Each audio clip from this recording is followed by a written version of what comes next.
verbal abuse, but that is a daily word. I'm talking to my friend, hey, dummy, what's up? You know, and we're responding to that. That is a slang in communication now in this day and time. So also being mindful, and I go back to, you know, talk to parents about knowing your child, having a conversation with them, asking them certain things. Your child could be the sweetest person in the household, but around the corner, you don't know what's going on. So, you know, and it's okay to ask them, you know, one thing Sister Harris and I were talking about last time when we discussed, some of us as parents, when we know our child's doing certain things, we turn a blind eye to it. We don't want it, we in denial, we don't want to acknowledge it, because some of them could be helping in the household. That's a big thing. That is one of the things that I deal with at my job. 14-year-old boys taking care of the house. And the parents are okay because they're struggling. Their situations are different. Doesn't make it right, but that is their life at that moment in time. So it's hard for me to tell a 14-year-old you're not an adult. When he's saying, I'm doing the same things you're doing, Mr. Maurice. I'm paying the bills. So then you have to talk to them about the responsibilities of an adult, accountabilities of an adult. Yeah, you may pay the light bill, but are you being accountable for your family? Being an example, you know. And some of them look at it, not just with paying for taking care of the bills in the household, but also education-wise. I had a kid years ago, pretty smart kid. And it took a while when we came and we started working with him, and he really didn't value education. But then it's about the relationships and the teachers and the people that talk with them. And then he started getting stronger, like, hey, I like school. And then he realized he was a smart kid. So his grades became really good. So when we have parent-teacher conferences and meetings, you know, the parent would be like, well, he don't need that. He's fine where he's at. Because at the end of the day, you know, you have to be very observant on once. And this is going to sound harsh, but he became smarter than her. She didn't like that. She didn't want him to go, she didn't want him to grow, she didn't want him to leave. She wanted to keep him at home. Because he was either a protector or he was paying the bills. So she, hey, if I lose this, what I got? So anytime we would talk about his grades, talking about, hey, he can go here, he can do that, she like, no. And turn right to him like, we're not doing this school thing. But that's my mother. So I got to go with my mother. But eventually, as I said, when you grow rapport, you start talking with them, and then he can start seeing different things. So we come back, hey, Mr. Maurice, you know, when I went home, I tried to do this. My mom just was, you know, never talked about it, never said anything negative about her, but I would just let him see, hey, look, you're growing. She's still right here, so you're moving a little ahead. Don't let her wave you. Keep moving, keep going. I say she's going to be reluctant and upset about it, but eventually you need to sit down and let your mother know your purpose. Hey, look, I'm not going to leave you. I'm just trying to better myself, you know, and then we're able to have an open conversation with her to build her confidence up. Like, he's not leaving you. He is living his life. He is being able to grow for himself. And a lot of parents they can't accept that. Sister Pendergrass, you know I'm going to say something about you. We have a lot of our kids who they're in the system, so they receive checks. Why would I want my child to get better when my check is going to get cut once he becomes better? So a lot of those things, those are challenges that kids go through as well. So that's hard for a 14-year-old kid to decide, like, and then once they recognize, they know that their parents get that, or their mom or dad get that check, they're like, well, I can't, because this check helps us, keeps the lights on, keep my sisters fed, keep my brothers, keep the food in the house. So those are certain challenges that I know in my environment, that my population, I deal with on a daily basis. So it's not just a regular day for me. You know, we talk about the challenges of environmental challenges. Coming out of the house not able, don't have anything to eat. Those type of challenges, those type of things affect students out in the morning when they get there. Haven't eaten in 2 days, haven't eaten in 24 hours. So that affects how you interact, how your mood is. So we have to be able to recognize those things. Also, as a parent, when you start observing your child when they come home, what time are they coming home? What do they look like when they come home? It's not just because they smell like marijuana, they have a smell on the clothes, but where have they been? Because now marijuana is everywhere. It's just, you walk out the house, it's right there. Being able to, like you said, have those conversations and say to them, hey, what makes you continue to do the right thing? Also, we are a church family, building our foundation with our kids, giving them that foundation, letting them know, that they are children of God. They have a foundation, and they have someone that they can go to and they can talk to. But we have to, as adults, have to be able to recognize and say, hey, look, if you messed up, if you did something, you to be able to apologize for it. I had to pick my daughter up the other night, Thursday night, and I was late. And she looking at me like, I'm the last one here, and the light's about to be out. And so first thing I apologize for being late. Now, normally I'd get in the car, she better not say nothing. But I have to recognize each kid is different. I have to recognize that I did something. I said I was going to be there at a certain time, and I was not there. So I have to apologize for that, to let them know when you make a mistake or when you're not, you need to be accountable for it. That is another thing too. Are we holding our kids accountable for things that they're doing? What are we holding them accountable? Or are we just letting it slide because we're afraid of the conversation? Some of our kids, when they do something, they may come back. Like we get a kid, when we have our monthly meetings, they know they did something wrong. But they come in upset and mad, cursing, saying all type of things, because they assume you're not going to address what the problem is because they mad, because you don't want them to explode anymore. So a lot of us are experiencing those type of things. And kids recognize that. Oh, if I get mad coming to the house, I just storm upstairs. They're not going to say anything to me. They're going to let me, let her calm down. I go right there. What's going on? I know you're a little upset right now, but I'll give you a few minutes, but I'll be back. We're going to discuss what happened. Because if not, you roll it under the carpet, put it in the closet, and then they start looking at that pattern. Well, every time I do something wrong, I just get mad. They're not going to say nothing because they're afraid of, one thing that, like I said, I share with people about my daughter, right now, she's struggling. And it's, you have to balance that. How do you address it? I don't want to come off too harsh because I don't want to shame her. I don't want to have her feel worse.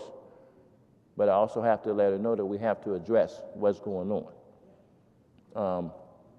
So, those are the type of things that we're talking about. Get back to defined behaviors. That's a big challenge. I know some of us have them. What I mean by defined behaviors is, you asking your kids to do something, they define, like, no, I'm not going to do it. Or the conversation, negative conversation when how many of us have kids in the household and they curse? Oh, I'm the only one? Okay. How many kids in the house that they use bad words? Profanity? Nope. Okay. But we've experienced that. Right? They walk out the house, friends, everybody. So I had to teach mine. I'm not saying mine walking around. They know, no, we're not doing that. But I don't have it in my household. There's no conversation in my household about curse. There's no cursing, no profanity in my household. Friends, whomever come in my house, we're not using that. I check them at the door. Hey, I got my kids. We're not doing that in my house. But that's a challenge for them when they're out with their friends. The songs that they're listening to. The conversation. If we having a conversation, some of the words are what they call as everyday words. But we're older, like we different, like I talked about earlier in the last time we talked, we stages and phases of life and generation, right? So our generation, we automatically knew. I had a birthday last week, I'm 50, I've never cursed in front of my mother. Never. I'm afraid. I'm afraid. But this generation, it's okay. And the adults around them give them the okay because they're afraid of confrontation. Yes, ma'am. Sister Stewart? Yeah. When you asked about cursing in the home, it is so prevalent in the culture that it almost seems like it's at home. I hear the cursing as a part, like you just said, of normal conversation. And I hear it much more than ever coming out of ladies' mouths. It is very prevalent, and it's normal to many. And it's heartbreaking when I hear parents talk to children like that, especially little children. And you want to say something, and you may get an opportunity, because I really think most people love their children and may not realize the degree to which they are doing what they're doing. Doing harm to them, because if you're not addressing it, and then they'll address it, and then they'll bring it up in someone else. And mind you, we have to be mindful that at the end of the day, if they're our kids, we're responsible, but we're accountable. So if my child is out there yapping and making all that, then I'm the person that they're gonna be looking at. Like, that's how you raise your child. That's what Yep. you put out. That's Right. what you put out. But I'm seeing the parents do it a lot. I know that's not the full picture, meaning you see you don't, what you see right then is not everybody. But I'm seeing it more and more, Because where there is no consciousness about what's being said. what I'm saying out of my mouth. Like I said, you got to think about the generation, different generation. You know, it is like you said, the culture has become a norm. But we have to maintain who we are and how we address things. I'll get to you, Sister Dula, just a second. Yesterday I started my basketball season. So the first day, it's the first Saturday of the month, game starting. So I have to deal with a lot of parents, you know. Uniforms. Our uniform, my child uniform's not fitting. It's tight. Didn't pay the money. This and that. So are you the sir? Are you the commissioner? You this? So when they're coming, they're coming very aggressive, if that makes sense. Very assertive. I'm sorry, because women don't like the word aggressive. Assertive.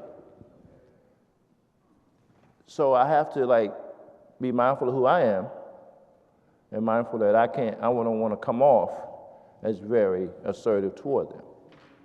So I do have a look on my face that says oh, well, I might want to check. They always say I have a look on my face that I don't want to be talked to or spoken to, which is true. But I'm trying to get to a point of saying that I have to let them know where my expectations are when they're talking to me. They're gonna come out with a curse where, hey, first of all, let's start over. How are you? What's going on? How can I help you? And normally that'll change a little bit. They'll change the demeanor a little bit. Oh, I'm sorry. How are you? Even with the guys, oh, I'll apologize, brother. Hey, this is the question I have. But like I said, it's about how we address and how we respond to it. If not, then it'll be that back and forth. We're still a generation that still should be teaching the generation, how to conduct themselves. It's a task, but we're the generation that still should be able to continue to teach them. Just do it. Back when we grew up, I'm 59, so when I grew up, my mother and my They were my parents. He still is my parent.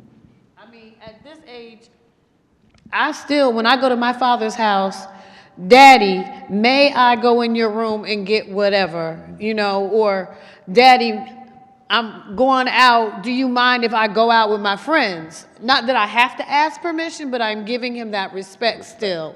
Correct. Kids nowadays, their mother is their best friend. So they're just right up there chummy with them. They're partying with them. They're going and smoking that cigarette with them. They're going out to the stores and they're buying all them little skimpy clothes together. So they're best friends.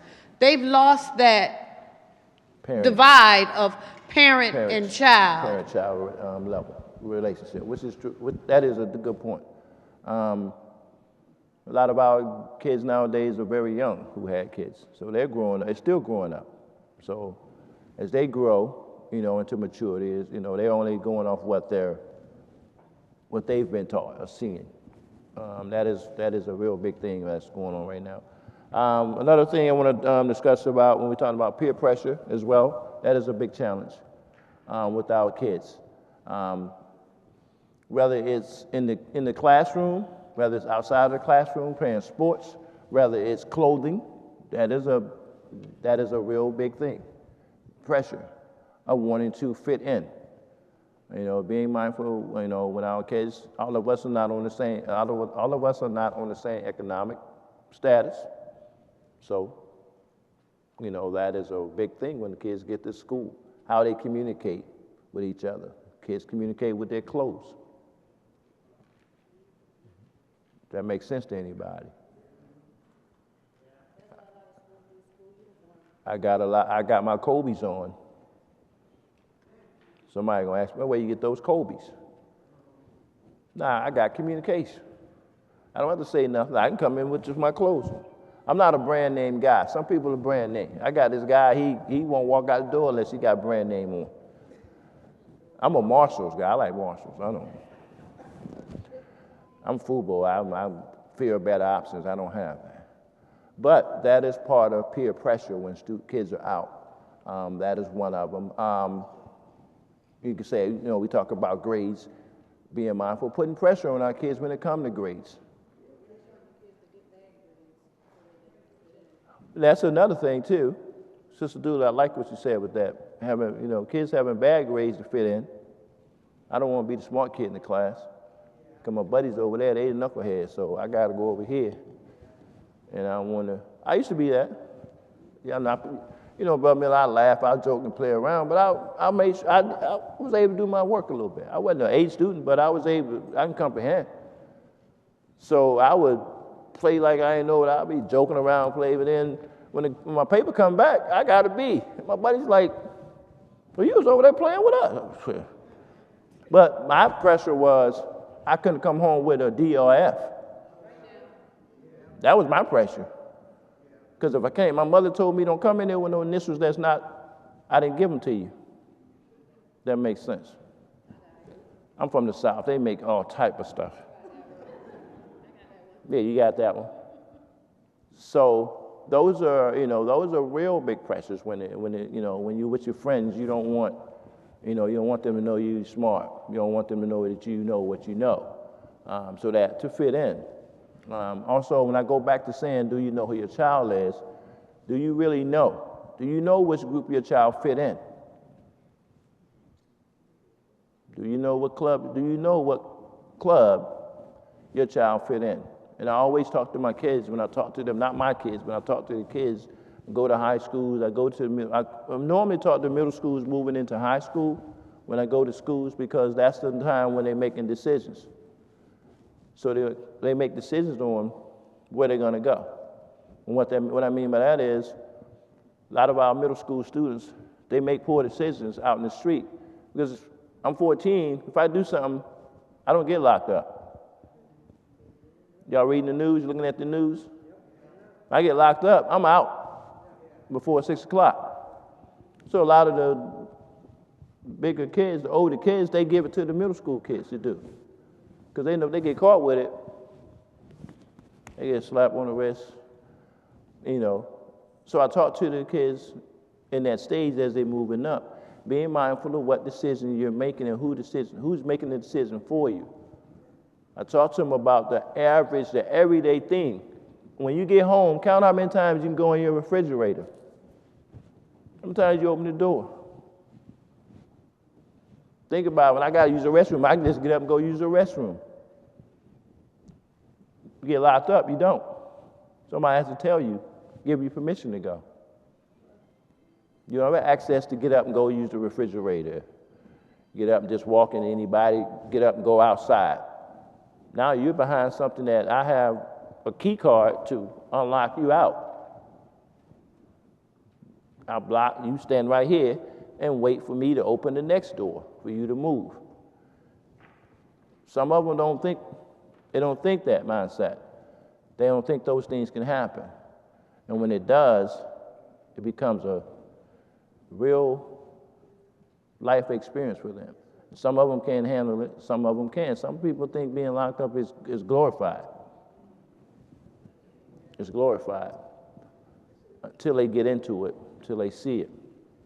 So I don't want to end it on that portion, but those are things that I talk to the kids about, making decisions. What type of decisions are you making?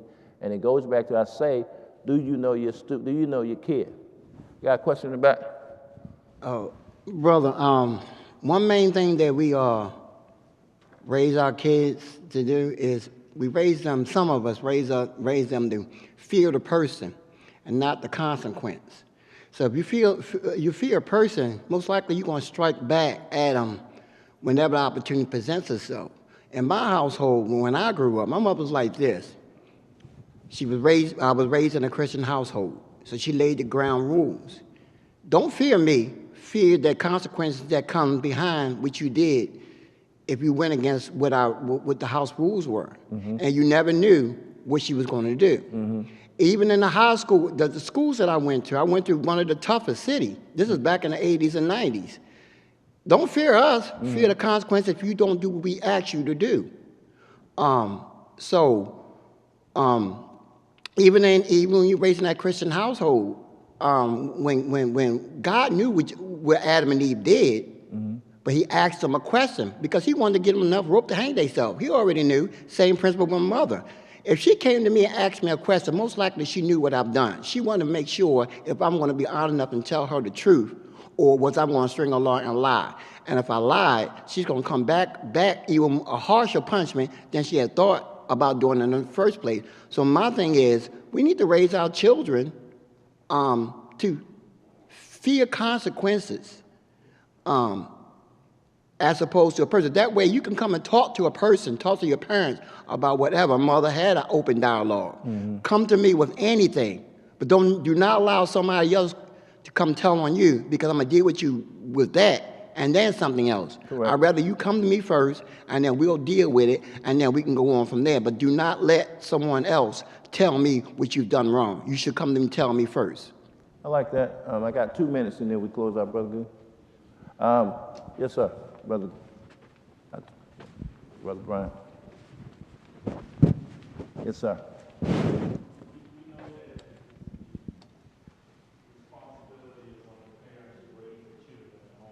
Mm-hmm. Yeah, we know that it's the responsibility of the parents to raise their children at home. Mm-hmm. But in light of what we're talking about, what strategy can the church employ to reinforce the support for those families? As I said earlier, I think we need to have a resource, like I said, everybody that's in the congregation, find out what everyone does. And that's a resource of plethora of people, whether it's education, whether it's finances, whether it's whatever, bookmaking, writing, whatever. So that way we can utilize the church and we don't have to go outside of the church. You know, I think when we come to the service, we're sitting on side of someone that can help us. We just don't know who they are and what they do. I think as a congregation, we can talk about those things. Yes, sir.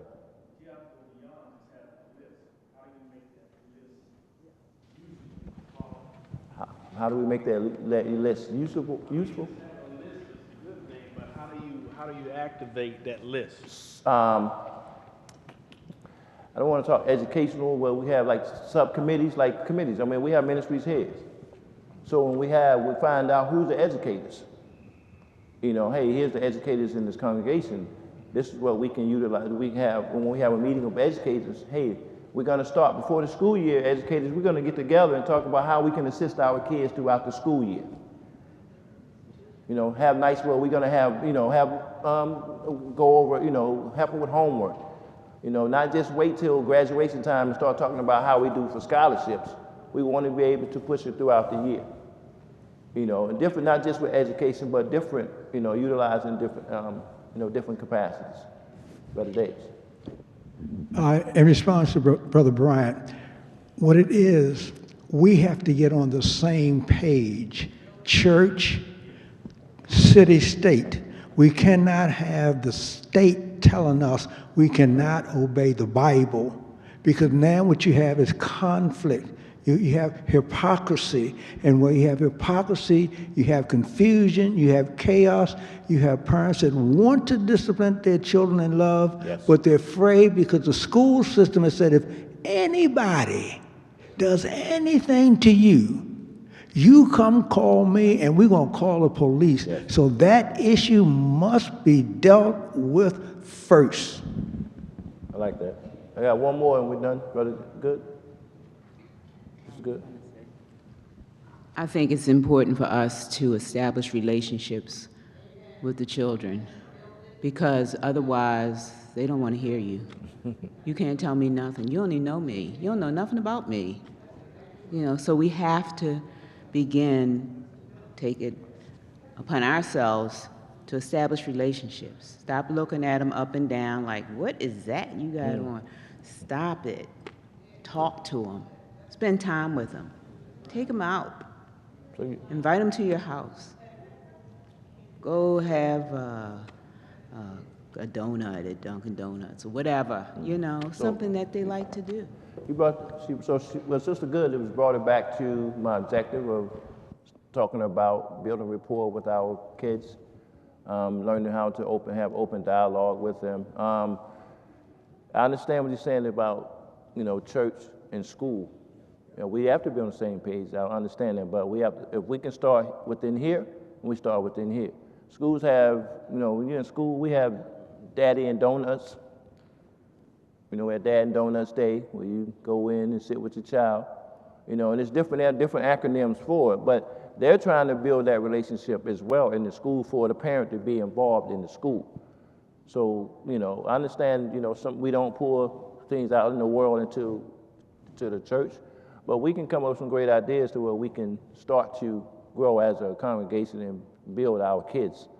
You know, it's a good thing that we are starting to utilize our kids in the service. You know, that was a real big thing I used to watch, and like, well, so I have to wait till I'm 17 to work in the church?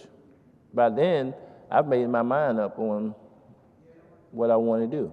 Because you didn't invest in me while I was here as a child. So you want to invest in your child, you want to invest in them early. Let them know that they're an investment. But if you don't say it to them, they don't know it. So guess who's going to invest in them? The dude on the street. You know, that's where they love, that's where they look at their love come from.